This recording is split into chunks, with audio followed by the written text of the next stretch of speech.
Good day and welcome to the very first episode of our deep dive history lesson into the magnificent spectacle that is the Eurovision Song Contest. In this series, we will explore each and every edition of Eurovision, uncovering its rich history, its influence on the future of the contest, and how it evolved into the dazzling, unique event we know and love today. In this episode, we take a journey back to where it all began, in 1956, before it had 100 to 200 million yearly viewers, before the grand stages, the elaborate performances, and the global fan base. We'll explore how the contest was conceived, the official rules that shaped it, the controversy surrounding it, the jury system, the participants, and of course, the very first winner of Eurovision Song Contest. So buckle up and let's get ready to start this journey. To understand the purpose of the competition, we turn to its official rules, originally written in French. For clarity, I will also provide a translated version. And I quote, "This contest aims to encourage the production in the participating countries of original songs by provoking for this purpose by their international confrontation of their works and emulation among the authors and the composers." This tells us that the competition's motive was always to unite Europe through producing and celebrating the participating countries' newly produced original and diverse musical heritage. This not only fostered an appreciation of each country's unique musical identity, but also highlighted their common ground and ambition that remains strong even to this day. The European Broadcasting Union, abbreviated the EBU, organized the show, hosted by Switzerland and their Italian-speaking public service radio and television company Radio Svizzera Italiana. To truly understand Eurovision's origins, we must take our journey 5 years prior, all the way back to 1951. That year, Italy's public radio television broadcaster, RAI, launched a festival dedicated to honoring new songs. Held in the San Remo Casino in the northwestern Ligurian city of San Remo. The event became known as the San Remo Music Festival. This competition would later serve as a direct inspiration for Eurovision, and for many years, its winner would go on to represent Italy in the big show. Now that we understand where the inspiration came from, let us focus on the foundation of the European Broadcasting Union. In 1950, 23 organizations decided to create a television and radio cooperation network in the wake of the Second World War. Their goal was to create a network for cooperation, allowing members to exchange television programs and strengthen their cultural ties across borders. Its original member countries were Belgium, Denmark, Finland, France, Greece, Ireland, Italy, Lebanon, Luxembourg, Morocco, the Netherlands, Norway, Portugal, Sweden, Switzerland, Turkey, United Kingdom and the Vatican City. Note that the broadcasters are the members, not the actual countries. A few years later, in 1954, EBU set up a program committee led by Marcel Besançon, who served as president all the way up until 1970. A year later, Besançon and his team came up with the idea to unite Europe through music and television, which was heavily inspired by the San Remo Festival and even proposed by RAI. The idea was approved, and with that, the foundation was laid for what would become one of the most iconic televised events in history, the European Grand Prix.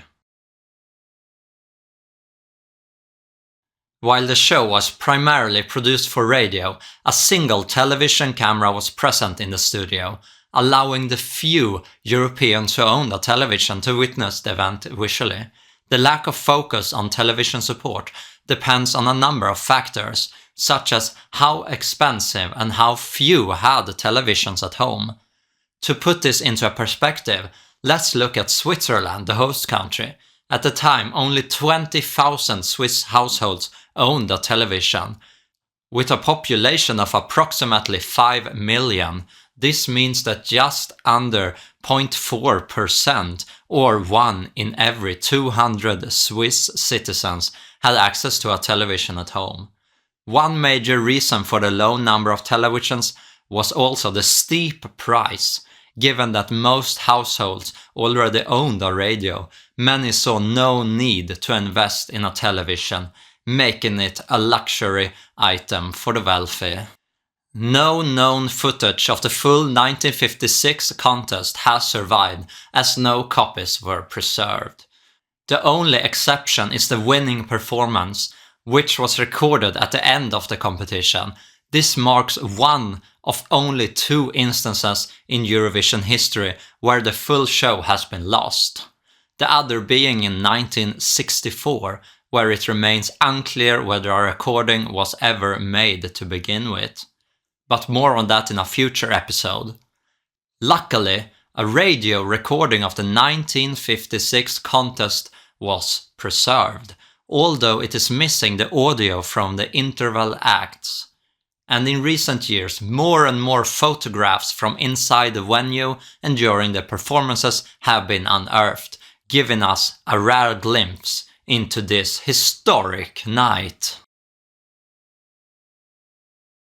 The rules of Eurovision 1956 contained some unique elements that were later abandoned, while others have remained largely unchanged to this day. The first rule is about the organization of the contest. The choice by each of the participants, possibly through a national competition, of a maximum of 2 songs. This was the only year in Eurovision history where countries had the option to send up to 2 songs to the grand final in Lugano. Another interesting detail is that while EBU encouraged the countries to select their entries through a national final, it was not a requirement, however. This shows EBU's understanding that building hype, fostering a connection with a song, and creating a sense of national pride would be a key to the contest's long-term success. As pushed further in point 5, to give this contest the broadest character of popularity in all participating countries, it is strongly recommended that participants select their songs by way of a national competition, constituting in a way that reflects the contest, and to give the successive rounds of this national competition the widest television and radio broadcasting, and entrust the ranking to a jury representing the national audience as faithfully as possible. The organization of the national competition, as well as the determination of the conditions of compositions and functioning of the jury, are left to the entire discretion of each of the participants, who will ensure that the works presented and the means to be implemented for this presentation that normally would fall under the requirements of the rules of this competition, insofar as it would constitute the extension on the international level of any national competitions. The rules strongly encourage national competitions, emphasizing that these should reflect the nature of Eurovision and involve broad television and radio coverage. The goal was to ensure that the selected songs truly represented the public's taste. However, the exact format and jury setup was left entirely to the broadcaster's discretion. EBU wanted the jury to reflect the public's taste as accurately as possible. The idea was simple: if the audience felt a connection to their song, they would be more engaged, leading to higher ratings both for the national finals and, more importantly, for Eurovision itself. In practice, every participating broadcaster adopted a national selection process to some extent. More on that later. Tiebreakers were not a thing back then. meaning that if 2 or more countries would receive the exact same amount of points, they would not be separated, meaning multiple winners would walk away with a trophy. This in reality has only happened once in the history of the contest, causing hullabaloo across Europe. More on that in a later part. The next point I want to bring up is the rules of the most important thing, the songs. And I quote, "Only unpublished works may be presented in the contest. In addition, in order not to make the contest too long, the duration of the execution of the song or songs should not exceed 3 to 3.5 minutes. No other restriction is made either to the choice by each of the participants of the works presented or that of the interpreters of the said works, or to the means used to make these choices." One of the most intriguing details is the phrasing of the rule about song lengths. Songs should not exceed 3 to 3.5 minutes, implying that while this was a guideline, it wasn't an absolute restriction. In fact, both Das alte Karussell for Switzerland and Im Wartesaal zum großen Glück from Germany surpassed 4 minutes without any repercussions, proving that the rules was way more of a recommendation than a strict limitation. Additionally, the EBU placed no restriction on how countries selected their entries. Each broadcaster had complete freedom as long as the work was an original unpublished work. Switzerland was chosen as the host country after the EBU offered them the honor. The decision made sense both geographically and logistically. Switzerland was located in the heart of Europe, and the EBU's headquarters were based there. Given the technical challenges of broadcasting live to multiple countries simultaneously, a central location was a logical choice. The host city selected was Lugano, the largest city in Italian-speaking Swiss canton of Ticino. The venue for the competition was Teatro Cursal, now known as Casino Lugano, a multi-purpose venue used for concerts, films, plays, ballroom dances and operas. Unlike today's grand arenas where tens of thousands of fans gather to witness the spectacle in person, in 1956 contest had only a few hundred attendees, making for a much more intimate setting. The very first Eurovision host was Lohengrin Filippello. To this day, he remains the only sole male representer in the competition's history.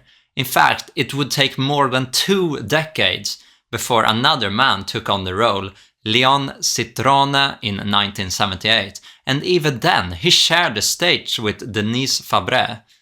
As for the language of the show, Filippello conducted the entire broadcast in Italian. However, to ensure accessibility for international audiences, each participating country was responsible for providing live commentary in their native language. In addition to the 7 competing nations, Denmark, the United Kingdom and Austria also opted to broadcast the event, with Denmark and United Kingdom bringing their own commentator. Interestingly, the UK joined the live broadcast 45 minutes late, meaning they missed the first whole set of songs. Now that we covered the host and the broadcaster setup, let's move on to arguably the most important aspect, the participating countries. The first ever Eurovision featured far fewer participants than the 30 to 40 countries we are accustomed to today. Only 7 nations accepted the EBU's invitation to this inaugural musical event: the Netherlands, Switzerland, Belgium, Germany, France, Luxembourg and Italy. Austria and Denmark were eager to join but missed the deadline, forcing them to wait until the next edition. Meanwhile, the United Kingdom was preoccupied with its own national contest and opted out. All three nations, however, made their debut the next year in 1957. As previously mentioned, each participating country had the option to send either 1 or 2 songs. Interesting is that they were not required to submit 2 entries, yet every single nation chose to do so. Most likely, this was a strategic move to maximize their chances of winning. After all, isn't that the ultimate goal? Regarding the television and radio broadcasts, the participating countries naturally had a right to air the contest nationwide. However, they were not necessarily the only ones who could do so. The ability to broadcast the event depended on agreements between the EBU and its member organizations. Now let us quickly walk through how the voting rules were back in 1956 and how vastly different they were from modern times. Each member of the jury rates on an ad hoc ballot each of the songs presented from 1 to 10 in ascending order of their appreciation. At the end of the presentation, the jury secretariat collects the ballots in such a way that their anonymity is strictly respected, and with assistance of the president and the 2 jury tellers establishes the final classification by simple accumulation on a strictly mathematical method of points awarded to each song. Each of the 7 participating countries sent 2 jury members, making a total of 14 jurors.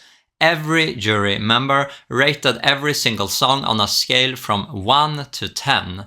This means that a song could receive a maximum of 14 points if every juror gave it the lowest possible score, and a maximum of 140 points if every juror decided to award it a perfect 10 out of 10. What makes this year's voting system so unique is not the fact that the jurors had 100% of the power. After all, televoting wouldn't be introduced in any shape or form until 1997, but rather that each jury member was allowed to vote for their own country. This was the first and only time in Eurovision history that self-voting was permitted. Naturally, this raised concerns about potential bias. Were jurors genuinely voting for the best song, or were they strategically awarding their own country's top marks to improve its chances of winning?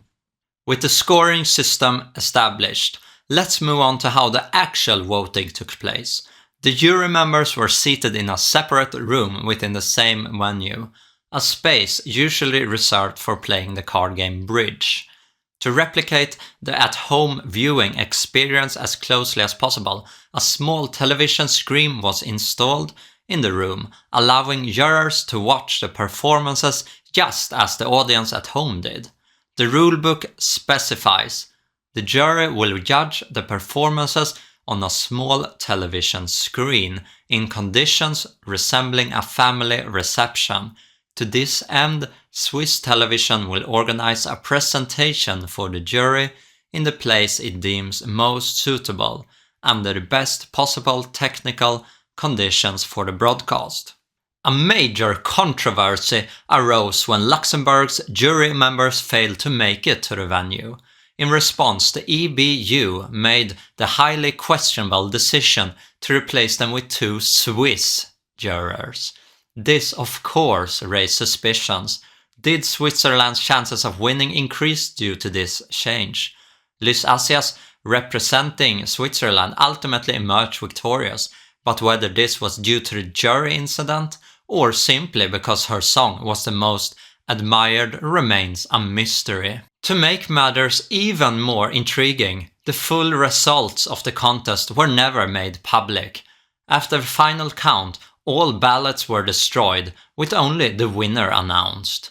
Over the years, journalists and fans all over Europe have attempted to reconstruct the voting results by tracking down and interviewing jury members. However, a conclusive and reliable ranking has never been determined, making the 1956 results one of the great unsolved mysteries of Eurovision history.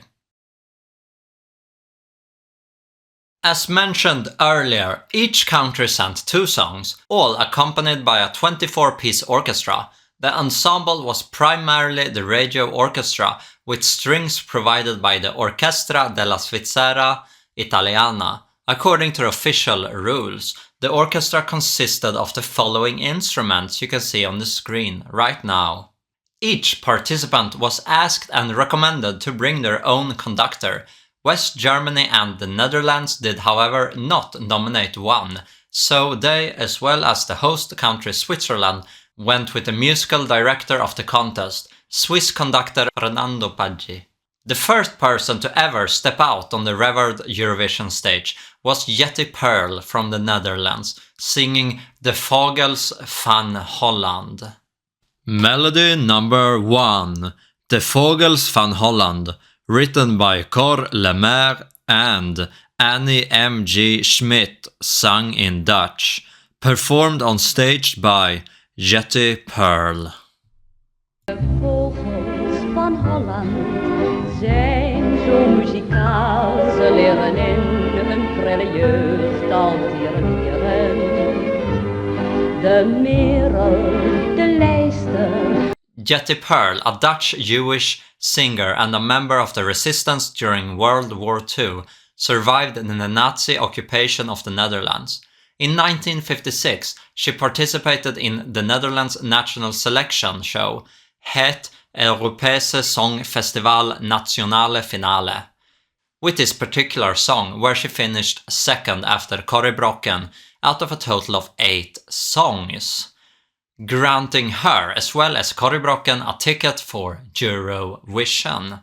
The Netherlands were pioneers in public voting. Since phone voting didn't exist yet, they allowed the public to mail in their favorite entry on a postcard, and so they did.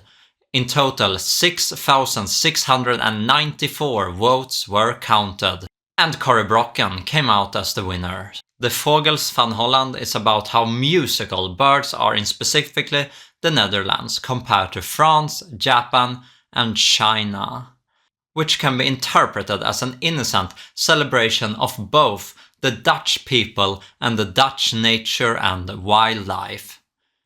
The French birds can sing toodaloo, Japanese birds sing toodaloo, Chinese birds sing toodaloo, but nowhere the birds sing so happily and cheerfully as in Holland in spring in the meadow. The birds of Holland are so musical. They already learned to twitter in their early youth. The blackbird, the thrush, and the nightingale, so they can celebrate the spring in Holland.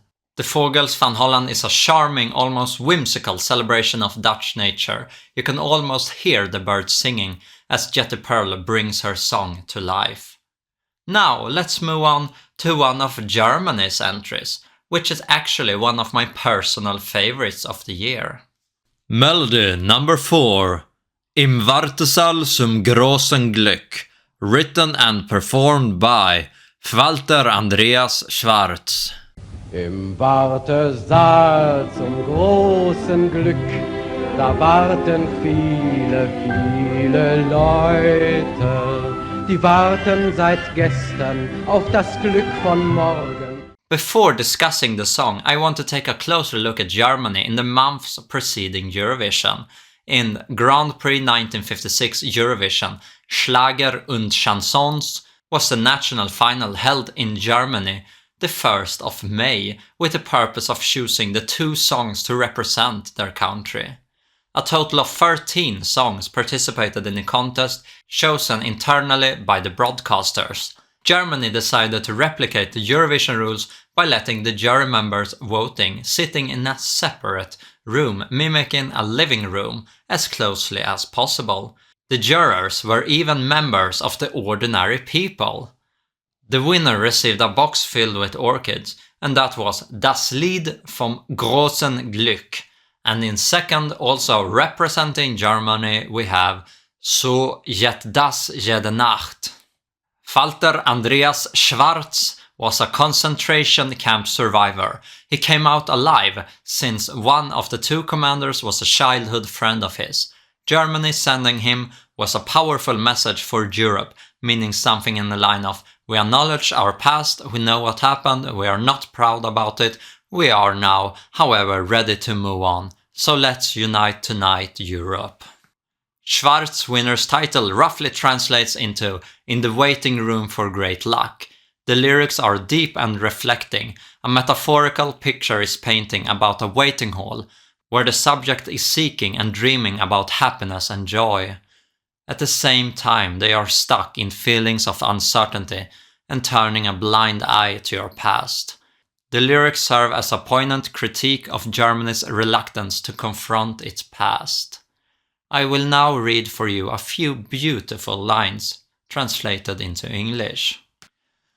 In the waiting room for great luck, many people are waiting. They're waiting since yesterday for tomorrow's luck, and living with wishes for the day after tomorrow, and forgetting that it's still today. Those poor people. And the fisherman sailed out in the morning, and the sky glowed into the undetermined distance. And then he came by, and their nets were empty. Yet he raised the sun out of the sea for them, and carried it up to the stars. Now that we looked at some of the standout entries, let's move on to the rest of the national selections, starting with Switzerland. For their national selection, they held a public submission during January and February, letting any songwriter send in their song, with only clauses being they needed to have Swiss citizenship or lived in Switzerland for at least 10 years. A total of 402 songs were submitted, split among German, French and Italian lyrics. A professional jury chose 11 songs, 7 in French, 1 in Italian and 3 in German. Later on, the jury viewed the performances and decided to send Refrain and Das Alte Karussell to Lugano. In Belgium, the submissions and rules were the same as in Switzerland, with the small exception that the songs were performed twice, the first time instrumental and the second time around with vocals. Then a group of jury members rated all of the songs, with 60% of the vote accounting for the music and 40% for the lyrics.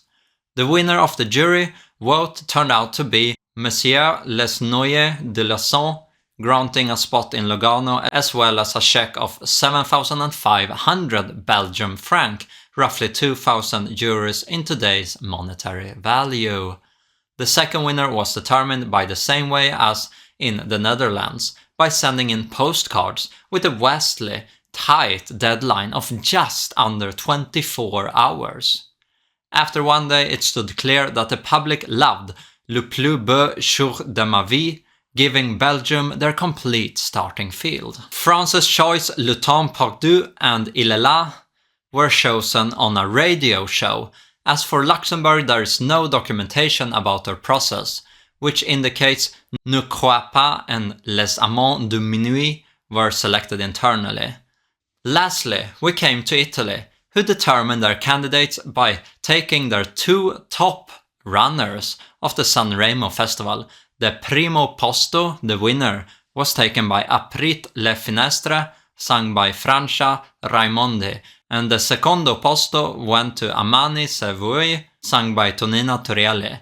Both of these singers were relatively unknown at the time, meaning that the festival then, as much as now, showcased up-and-coming talents.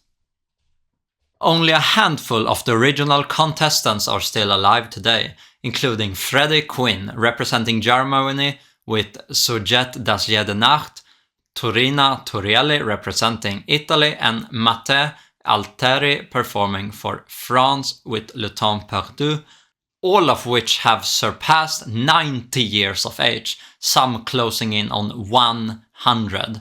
Moni Mark, who did represent Belgium, is unknown for the public if she's alive or not, as she in 1965 moved to the United Kingdom to make her final 2 TV appearances before vanishing into thin air, nowhere to be found ever since.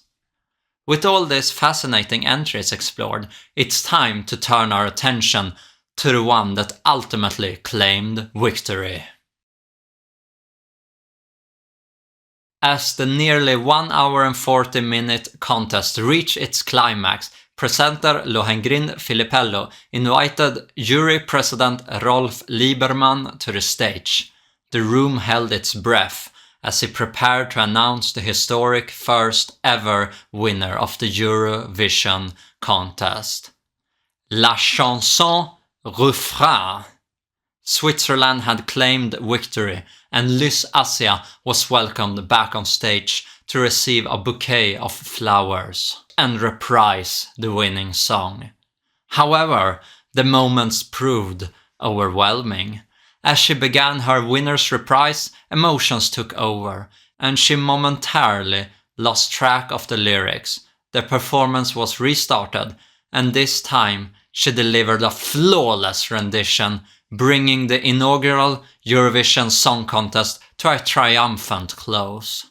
Melody number 9, Refrain, written by Gio Vermaert and Emile Gardas. Welcome to the stage, the winner, Lys Assia. Refrain, couleur du ciel, parfum de mes 20 ans. Jardin plein de soleil où je courais enfant. With this victory, Lys Assia not only secured her place in Eurovision history, but also laid the foundation for what would become the world's biggest music competition. Although the exact voting results remain unknown, her triumph ensured Switzerland's status as the first ever Eurovision champion. A milestone forever etched in the history of European music. At the end of each episode, I will rank all the participants of the Eurovision Song Contest based on their final results. The winner earns 12 points, the runner-up gets 10, followed by 8 for third place, 7 for fourth, and so on. 6, 4, 3, 2 until the 10th place country receives 1 point.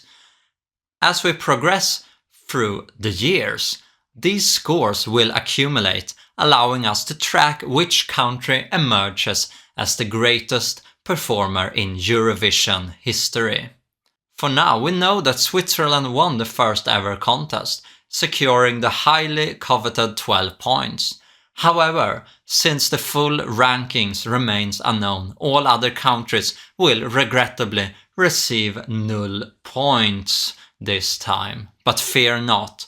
The next time, with a complete top 10, the scoreboard will start to take shape. What do you think? Would you have picked Refrain as the winner? Let me know in the comments. Thank you for joining me on this journey through Eurovision history. I hope you found it insightful and perhaps learned something new along the way. But what happened when the contest returned in 1957? With 3 new countries, a revamped voting system, and the first ever returning winner. Things were about to change. Fear not, I've got you covered. See you in the next part.